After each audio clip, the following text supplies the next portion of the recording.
Sometimes when people make arguments, they make the mistake of failing to define their terms. Two people will argue back and forth, and only an hour later will they realize they're really arguing about the meaning of words. The zeroth law of thermodynamics is kind of like those arguments. It isn't profound or hugely important, but you have to get it out of the way, or everything else becomes a waste of time. But before we talk about the zeroth law, we first need to define thermodynamics in the first place. Thermodynamics is the study of the movement of heat energy. That includes the types of heat transfer, conduction, convection, and radiation, phase or state changes, the relationship between energy and work, heat engines, and of course the laws of thermodynamics, which talk about how and why heat moves. The laws of thermodynamics are central to thermodynamics as a whole. They're like the supports on which everything else is built. But the first two or three laws of thermodynamics also need their own support. It's no good talking about temperature, for example, if you don't know what temperature is. That foundation is the zeroth law of thermodynamics.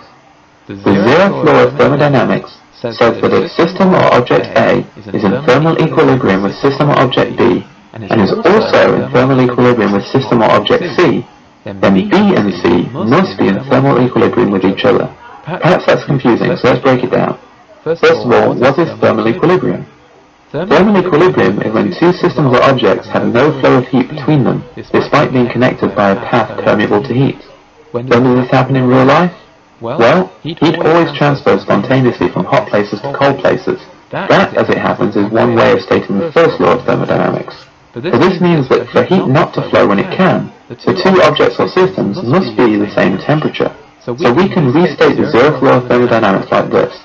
If system or object A is the same temperature as system or object B, and is also the same temperature as system or object C, then B and C must also be the same temperature.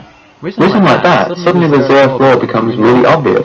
Of course, if object A is the same temperature as B and C, then B and C are the same temperature as each other.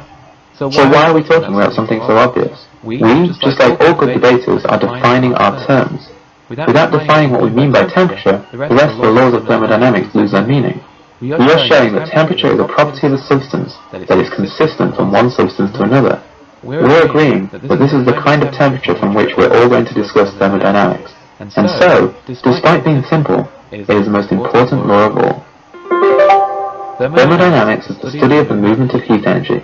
This includes the types of heat transfer, conduction, convection, and radiation, phase or state changes, the relationship between energy and work, heat engines, and of course the laws of thermodynamics, which talk about how and why heat moves. The zeroth law of thermodynamics says that if system or object A is in thermal equilibrium with system or object B, and is also in thermal equilibrium with system or object C, then B and C must also be in thermal equilibrium with each other. Thermal equilibrium is when two systems or objects have no flow of heat between them, despite being connected by a path that's permeable to heat.